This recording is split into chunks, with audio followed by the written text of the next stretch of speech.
Computers हमारी ज़िंदगी का एक महत्वपूर्ण हिस्सा बन गए हैं, जिनकी मदद से हम अपने कामों को जल्दी से जल्दी ख़त्म कर पाते हैं। कंप्यूटर्स की बढ़ती मांग और ज़रूरत के कारण इन मशीन्स को इंसानों ने लगभग हर क्षेत्र में अपने साथ अपना लिया है। पर क्या यह उतनी सुरक्षित भी हैं जितनी लाभदायक हैं? नमस्कार दोस्तों, मिस्ट्री टीवी इंडिया के आज के एपिसोड में आप सभी का स्वागत है और आज हम बात करेंगे रैंसम साइबर अटैक के बारे में। तो चलिए दोस्तों, आज की इस वीडियो को शुरू करते हैं। रैंसमवेयर एक टाइप का मॉलवेयर है जो कि आपके कंप्यूटर पर जितना भी डेटा है उन सबको लॉक कर देता है। रैंसमवेयर दो शब्दों से मिलकर बना है, रैंसम और वेयर। रैंसम का हिंदी में मतलब है फिरौती और इसका वेयर पार्ट सॉफ्टवेयर से लिया गया है, जो इसे बनाता है एक ऐसा सॉफ्टवेयर जो कि आपसे फिरौती मांगता है। पर यह आपसे फिरौती क्यों मांगता है और आपको इसको फिरौती क्यों देनी पड़ती है?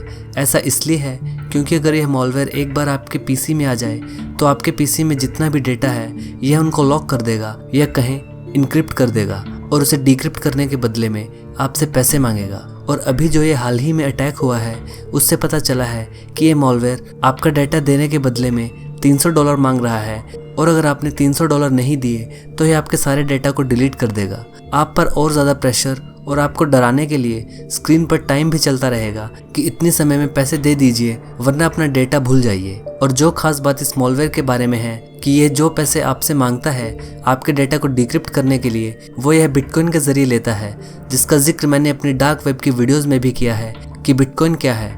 बिटकॉइन डार्क वेब पर इस्तेमाल की जाने वाली करेंसी है और यह इसका इस्तेमाल इसलिए कर रहे हैं क्योंकि बिटकॉइन कहाँ, किसके अकाउंट में कब ट्रांसफ़र होता है इसका किसी को पता नहीं चलता और इसलिए इसे ट्रेस कर पाना काफ़ी मुश्किल हो जाता है। यह अटैक अभी 12 मई को हुआ, जिसमें कि 150 देशों के लगभग 2.5 लाख कंप्यूटर्स के ऊपर इसका असर हुआ, जिसमें इंडिया का नाम तीसरे नंबर पर है उन देशों में जिन पर इसके द्वारा सबसे ज़्यादा अटैक किया गया है, पर जिनमें से बहुत ही कम सक्सेसफुल हुए हैं। इंडिया में सबसे ज़्यादा इफेक्ट कोलकाता में हुआ है। इस अटैक का सबसे बड़ा शिकार रशिया बना है। अटैक किए गए सभी कंप्यूटर्स में से 60% रशियन कंप्यूटर्स हैं। इसके कारण यूनाइटेड किंगडम में भी काफ़ी अफरा तफरी का माहौल है, क्योंकि वहाँ पर इस मॉलवेयर के द्वारा हॉस्पिटल्स में कंप्यूटर्स पर अटैक के कारण काफ़ी लोगों के डॉक्टर्स के साथ अपॉइंटमेंट्स टाइम पर नहीं हो पाई और आधे से ज़्यादा पेशेंट्स का डेटा लॉस हो गया हॉस्पिटल्स के कंप्यूटर से, जिसके कारण किसी का अगर कुछ ऑपरेशन होना था तो वह भी इस अटैक के चलते रह गया, जिससे लोग काफ़ी परेशान हैं।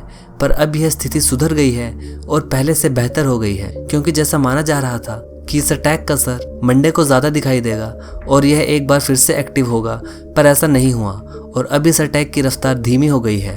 कहा जा रहा है कि इस अटैक से हैकर्स ने लगभग $30,000 से इकट्ठा करे हैं, जो कि एक छोटी रकम है इतने बड़े पैमाने के अटैक के हिसाब से।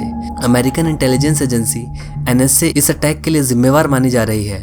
वो क्यों जिम्मेवार है उससे पहले मैं आपको बताना चाहूँगा कि एक्सप्लॉइट क्या होता है। एक्सप्लॉइट सॉफ्टवेयर का एक छोटा हिस्सा होता है जिसे आप कुछ कमांड से बना सीक्वेंस भी बोल सकते हैं अगर कंप्यूटर्स की बात करें, और इसके जरिए आप किसी कंप्यूटर या मशीन को कंट्रोल कर सकते हैं उस मशीन की कुछ खामियों का पता लगाकर।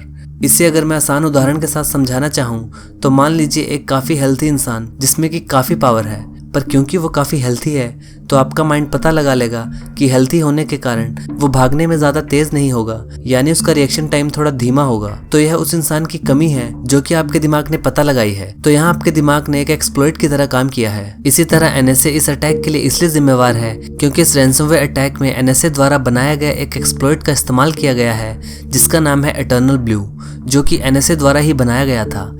एक हैकिंग ग्रुप जिसका नाम है शैडो ब्रोकर्स, जिसने कि 14 अप्रैल 2017 में इस इटर्नल ब्लू एक्सप्लॉइट को NSA से चुरा कर इसे पब्लिक कर दिया था।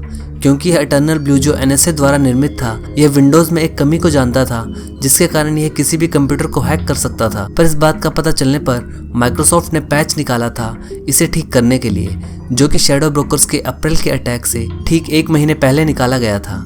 पर जिन्होंने इस पैच को इंस्टॉल नहीं किया था उनमें से कुछ को आज रैंसमवेयर का शिकार होना पड़ रहा है। एडवर्ड स्नोडेन द्वारा पहले भी दुनिया को बताया जाता रहा है कि NSA ऐसे हैकिंग टूल्स बना रहा है जो कि पूरी दुनिया के लिए तबाही की वजह बन सकते हैं और साथ ही साथ हर इंसान की प्राइवेसी के लिए भी खतरा बन सकते हैं, और जिसका एक छोटा सा उदाहरण हम सब ने अभी देख ही लिया है। यह WannaCry रैंसमवेयर अटैक अब तक का सबसे बड़ा रैंसमवेयर अटैक है पूरे इतिहास का। यह रैंसमवेयर अटैक कोई पहली बार नहीं हुआ है, यह काफ़ी समय से होते आ रहे हैं, पर यह अब तक का सबसे बड़ा अटैक है जिसने सबसे ज़्यादा कंप्यूटर्स को इन्फेक्ट किया है। सबसे पहला रैंसमवेयर अटैक 1989 में हुआ था जिसमें कि $189 की मांग की गई थी, पर यह अटैक एक फ्लॉप शो रहा था, क्योंकि उस समय काफी कम लोगों के पास कंप्यूटर्स थे और उनमें से और भी कम के पास इंटरनेट था, तो यह ज्यादा कुछ नहीं कर पाया था। शैडो ब्रोकर्स जिन्होंने यह NSA से हैकिंग टूल्स चुराया था, उनका कहना है कि वो US की एजेंसी NSA के और भी सीक्रेट टूल्स को चुरा चुके हैं, जो कि वो जून से दुनिया के सामने लाना शुरू करेंगे। यह पोस्ट शैडो ब्रोकर्स की तरफ से शेयर की गई है, जिसमें उन्होंने इस बात को कहा है, सच्चाई क्या है कि क्या उनके पास और भी ऐसे टूल्स हैं जो उन्होंने चुराए हैं या नहीं। इसके सबूत तो फिलहाल किसी के पास भी नहीं है, पर यह देखने के लिए ज़्यादा समय इंतजार करने की ज़रूरत नहीं है, क्योंकि अगले महीने से शैडो ब्रोकर्स हर महीने एक ऐसे ही टूल को दुनिया के सामने लेकर आएगा, अगर उन्हें उन टूल्स का कोई अच्छा खरीदार नहीं मिला। तो दोस्तों, यह थी वीडियो रैंसमवेयर साइबर अटैक के बारे में। अगर आपको वीडियो पसंद आए तो इसे लाइक और शेयर ज़रूर करें, और अगर आप इस चैनल पर नए हैं तो चैनल को सब्सक्राइब ज़रूर करें। अगली बार एक ऐसी ही रोमांचक वीडियो लेकर प्रस्तुत होऊंगा। तब तक के लिए नमस्कार।